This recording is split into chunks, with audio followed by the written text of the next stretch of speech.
മരിക്കാറാവുമ്പോൾ അല്ലെങ്കിൽ മരണത്തെക്കുറിച്ച് ഓർമ്മ വരുമ്പോൾ മാത്രമേ നിങ്ങൾ മനുഷ്യർ മറ്റു മനുഷ്യരെക്കുറിച്ചും ദൈവത്തെക്കുറിച്ചും ആലോചിക്കാറുള്ളൂ. ഏത് നിമിഷവും നിലയ്ക്കാവുന്ന ഒരു ഘടികാരമാണ് അല്ലെങ്കിൽ അണയാവുന്ന തിരുനാളമാണ് താനെന്ന് വിചാരിച്ച് കർമ്മം ചെയ്യുന്ന എത്ര പേരുണ്ട് നിനക്ക് ചുറ്റും?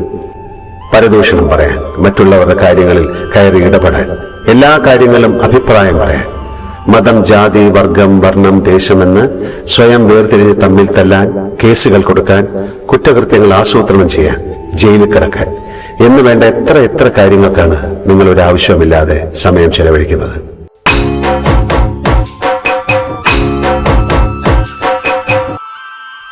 ദൈവത്തിന്റെ കത്ത്.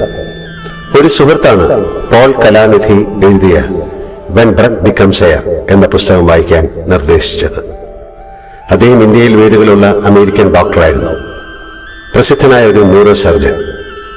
സാഹിത്യവും തത്വചിന്തയും ന്യൂറോളജിയും ഒന്നിച്ചു പഠിച്ച അയാൾ കരിയറിന്റെ ഉയരങ്ങളിലേക്ക് കുതിക്കവെയാണ് അയാൾക്ക് ശ്വാസകോശത്തിൽ ക്യാൻസർ ഉണ്ട് എന്ന് മനസ്സിലാവുന്നത്. തനിക്ക് ഇനി അല്പകാലം മാത്രമേ ഈ സുന്ദരമായ ഭൂമിയിൽ ശേഷിച്ചിട്ടുള്ളൂ എന്ന് തിരിച്ചറിഞ്ഞതിന് ശേഷം ജീവിതത്തെക്കുറിച്ച് അദ്ദേഹം എഴുതിയ പുസ്തകമാണ്. എങ്ങനെ ഒരുവന്റെ ജന്മം ശ്രേഷ്ഠമായി ജീവിച്ചു തീർക്കാം എന്നതിനെക്കുറിച്ച് ചിന്തിക്കാവുന്ന ഒരുപാട് കാര്യങ്ങൾ അദ്ദേഹം പറഞ്ഞിട്ടുണ്ട്. മനം കടഞ്ഞു മാത്രം വായിച്ചു തീർക്കാൻ സാധിക്കുന്നത്. പോൾ കലാനിധി കഴിഞ്ഞ വർഷം മാർച്ചിൽ അദ്ദേഹത്തിന്റെ 37-ാം വയസ്സിൽ മരിച്ചു. ആ പുസ്തകം വായിച്ചപ്പോഴാണ് ജീവിതത്തിലെ സമയത്തെക്കുറിച്ച് ഞാൻ ബോധവാനായത്. എത്ര കുറച്ച് സമയം മാത്രമേ നമുക്ക് ദൈവം ഇവിടെ തന്നിട്ടുള്ളൂ. അതാലോചിക്കുമ്പോൾ സങ്കടം വരും. സാധാരണ ഇത്തരം സന്ദർഭങ്ങളിൽ ഞാൻ ചെയ്യാറുള്ളത് പോലെ ഇത്തവണയും ദൈവത്തിനൊരു കത്തെഴുതി. പതിവ് പോലെ കൃത്യമായ മറുപടി വന്നു. അദ്ദേഹം എഴുതിയ മറുപടി ഞാനിവിടെ പകർത്തുന്നു. ലാലു, നിന്റെ കത്ത് കിട്ടി. എനിക്ക് നിങ്ങളുടെ പോലെ തിരക്കൊന്നുമില്ലാത്തത് കൊണ്ട് കൃത്യമായി മറുപടി എഴുതാമെന്ന് കരുതി. മരണം മുന്നിലെത്തിയ ഒരാൾ എഴുതിയ പുസ്തകം വായിച്ച് തകർന്നപ്പോഴാണ് ഇത്തവണ നിനക്ക് എഴുതാൻ തോന്നിയത്. അതിൽ തെറ്റില്ല. മരിക്കാറാവുമ്പോൾ അല്ലെങ്കിൽ മരണത്തെക്കുറിച്ച് ഓർമ്മ വരുമ്പോൾ മാത്രമേ നിങ്ങൾ മനുഷ്യർ മറ്റു മനുഷ്യരെക്കുറിച്ചും ദൈവത്തെക്കുറിച്ചും ആലോചിക്കാറുള്ളൂ. എനിക്കതിൽ പരാതിയില്ല. നിങ്ങളുടെ സ്വഭാവം എനിക്കല്ലേ ഏറ്റവും നന്നായി അറിയുക. നിങ്ങൾക്ക് ഭൂമിയിൽ ജീവിക്കാൻ ഞാൻ അനുവദിച്ച സമയത്തെക്കുറിച്ചാണ് ഇത്തവണ നിന്റെ ആകുലതയും പരാതിയും. അതിൽ കുറെയൊക്കെ ശരിയാണ്, അതിലുമധികം തെറ്റും. ശരാശരി 70-80 വയസ്സ് വെച്ചാണ് ഞാൻ മനുഷ്യരെ ഭൂമിയിലേക്ക് അയക്കാറുള്ളത്. ചിലർ നേരത്തെ മടങ്ങാറുണ്ട്. നേരത്തെ എന്നത് ആപേക്ഷികമാണ്. അതെന്തുകൊണ്ടാണ് എന്ന് ഞാൻ പിന്നെ പറയാം. എല്ലാ മനുഷ്യർക്കും ഞാൻ 24 മണിക്കൂർ മാത്രമേ ദിവസത്തിൽ നൽകിയിട്ടുള്ളൂ. 1 സെക്കൻഡ് ഒരാൾക്കും അധികം നൽകിയിട്ടില്ല. എന്നാൽ നിങ്ങൾ ഓരോരുത്തരും അത് ഉപയോഗിക്കുന്നത് ഏത് തരത്തിലൊക്കെയാണ്. ഏത് നിമിഷവും നിലയ്ക്കാവുന്ന ഒരു ഘടികാരമാണ് അല്ലെങ്കിൽ അണയാവുന്ന തിരുനാളമാണ് താനെന്ന് വിചാരിച്ച് കർമ്മം ചെയ്യുന്ന എത്ര പേരുണ്ട് നിനക്ക് ചുറ്റും? ജനാധിപത്യപരമായി ഞാൻ അനുവദിച്ചു തന്ന സമയം നിങ്ങൾ എത്രമാത്രം നല്ല കാര്യങ്ങൾക്ക് ഉപയോഗിക്കുന്നുണ്ട്? പരദൂഷണം പറയാൻ, മറ്റുള്ളവരുടെ കാര്യങ്ങളിൽ കയറി ഇടപെടാൻ, എല്ലാ കാര്യങ്ങളും അഭിപ്രായം പറയാൻ, മതം, ജാതി, വർഗം, വർണ്ണം, ദേശമെന്ന് സ്വയം വേർതിരിഞ്ഞ് തമ്മിൽ തല്ലാൻ, കേസുകൾ കൊടുക്കാൻ, കുറ്റകൃത്യങ്ങൾ ആസൂത്രണം ചെയ്യാൻ, ജയിലിൽ കിടക്കാൻ എന്ന് വേണ്ട എത്ര കാര്യങ്ങൾക്കാണ് നിങ്ങൾ ഒരു ആവശ്യവുമില്ലാതെ സമയം ചെലവഴിക്കുന്നത്. നമ്മൾ ആദ്യമായി കണ്ടതൊരു തീവണ്ടി കമ്പാർട്ട്മെന്റിൽ വെച്ചാണ്. ഓർമ്മയുണ്ടല്ലോ? ഞാനിപ്പോഴും തീവണ്ടിയിൽ യാത്ര ചെയ്യാറുണ്ട്. ചുരുങ്ങിയ പക്ഷം കേരളത്തിലെങ്കിലും നിനക്ക് ഇനി അത് സാധിക്കില്ല എന്നെനിക്കറിയാം. സിനിമാ നടനാകാൻ പോകുമ്പോൾ ആലോചിക്കണമായിരുന്നു. കഴിഞ്ഞ ദിവസം ഞാൻ നിന്റെ നാട്ടിലൂടെ ദീർഘമായ ഒരു തീവണ്ടി യാത്ര നടത്തി. മണിക്കൂറുകൾ നീണ്ട ആ യാത്രയിൽ ഒരാൾ പോലും എന്നോടൊന്നും മിണ്ടിയില്ല. എല്ലാവരും കയ്യിലുള്ള ഫോണിൽ തട്ടിയും മുട്ടിയും കൊണ്ടിരുന്നു. ഒരാളോട് ഇതിനെപ്പറ്റി ചോദിച്ചപ്പോൾ അയാൾ ധൃതിയിൽ പറഞ്ഞു, വാട്സപ്പും ഫേസ്ബുക്കും നോക്കുകയാണ്. നീയും ഇതെല്ലാം ഉപയോഗിക്കുന്നുണ്ടാവും. നിങ്ങളുടെ നാട്ടിൽ മുമ്പ് തീവണ്ടി യാത്രയിൽ എന്തെങ്കിലും വായിച്ചിരിക്കുന്നവരെ കണ്ടിരുന്നു. എന്തെങ്കിലും കുശലങ്ങളും തമാശകളും പറയുന്നവരെ കണ്ടിരുന്നു. ഇപ്പോൾ എല്ലാവരും ഫോണിലാണ്, വാട്സപ്പും ഫേസ്ബുക്കും. എന്താണ് ഇതിന്റെ പ്രത്യേകത എന്ന് ഞാൻ ആ ചെറുപ്പക്കാരനോട് ചോദിച്ചു.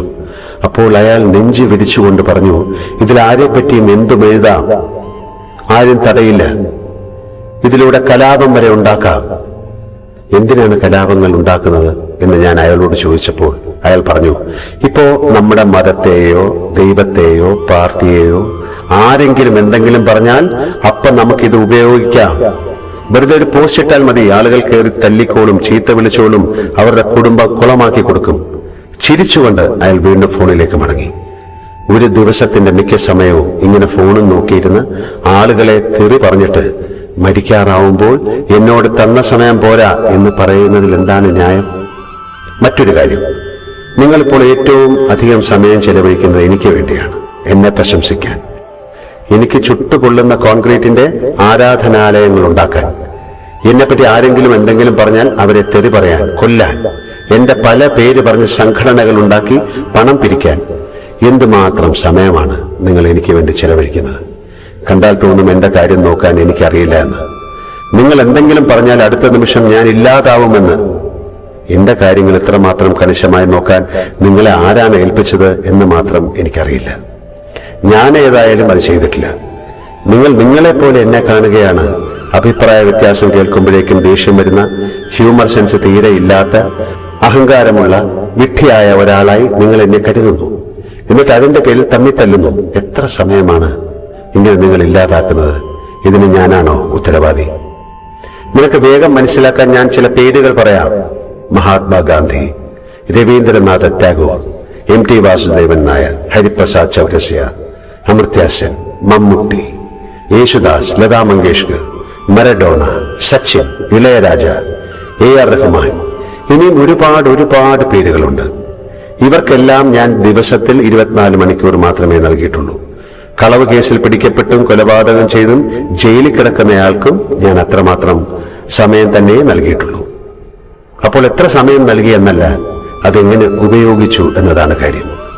വലിയ അത്ഭുതങ്ങൾ ജീവിതം കൊണ്ട് കാണിച്ച എല്ലാവരും സമയത്തെക്കുറിച്ച് നല്ല ബോധമുള്ളവരായിരുന്നു. ഒരു തുള്ളി പോലും കളയാതെ അവർ അത് ഉപയോഗിച്ചു, അധ്വാനിച്ചു, നല്ല കാര്യങ്ങൾ ചെയ്തു, ഉയരങ്ങളിലേക്ക് പോയി. ആ ബോധമില്ലാത്തവർ, ഞാൻ നേരത്തെ പറഞ്ഞതുപോലെ, സമയത്തെ ഒഴുക്കിക്കളയുന്നു, എന്നിട്ട് അവസാനം പരാതി പറയുന്നു. ലാലു, ജീവിതം എന്നത് ഒരു മരച്ചുവട്ടിലെ മനോഹരമായ മയക്കം മാത്രമാണ്. അത് മനസ്സിലാക്കുക എന്നതാണ് ഏറ്റവും വലിയ കാര്യം. അപ്പോൾ നിങ്ങൾക്ക് അതിന്റെ വിലയും അമൂല്യതയും മനസ്സിലാവും. പിന്നെ ഒരു നിമിഷം പോലും അനാവശ്യമായി കളയില്ല. ചെയ്യുന്നതെന്തും സർഗാത്മകവും നന്മയുള്ളതുമാകും. അങ്ങനെ ആവുമ്പോൾ ഓരോ നിമിഷവും പൂർണ്ണമാകും. അത് മനസ്സിലാക്കി ജീവിക്കുക. ഒരാൾക്ക് മറ്റൊരാളെ ശാരീരികമായും മാനസികമായും ഉപദ്രവിക്കാൻ അവകാശമില്ല. എന്റെ കാര്യങ്ങളിൽ ആകുലരാവാതിരിക്കാൻ എല്ലാവരോടും പറയുക. പ്രപഞ്ചത്തിന്റെ മൊത്തം കാര്യം നോക്കുന്ന എനിക്ക് എന്റെ കാര്യം നോക്കാൻ അറിയില്ല എന്ന് പറഞ്ഞാൽ അല്പം ബുദ്ധിയുള്ളവർ നിങ്ങളെ പരിഹസിക്കും. അതുകൊണ്ട് എന്നെയും ദുഷ്ടചിന്തകളെയും വിട്ട് സ്വന്തം ജീവിതത്തെ നല്ലതാക്കാൻ ശ്രമിക്കുക. തുടർന്നും അദ്ദേഹം കുറെ കാര്യങ്ങൾ എഴുതി. അത് ഇനി ഒരു അവസരത്തിൽ പറയാം. കത്ത് അവസാനിക്കുന്ന വരികളിലെ വാക്കുകൾ എന്തോ വീണ് പടർന്നിരുന്നു. തീർച്ചയായും അദ്ദേഹത്തിന്റെ കണ്ണീറായിരിക്കണം. അദ്ദേഹം കരഞ്ഞത് എന്തുകൊണ്ടാണ് എന്നെനിക്കറിയില്ല. സങ്കടം കൊണ്ടാണോ അതോ ദേഷ്യം കൊണ്ടാണോ അതും എനിക്കറിയില്ല. സ്നേഹപൂർവ്വം, മോഹൻലാൽ.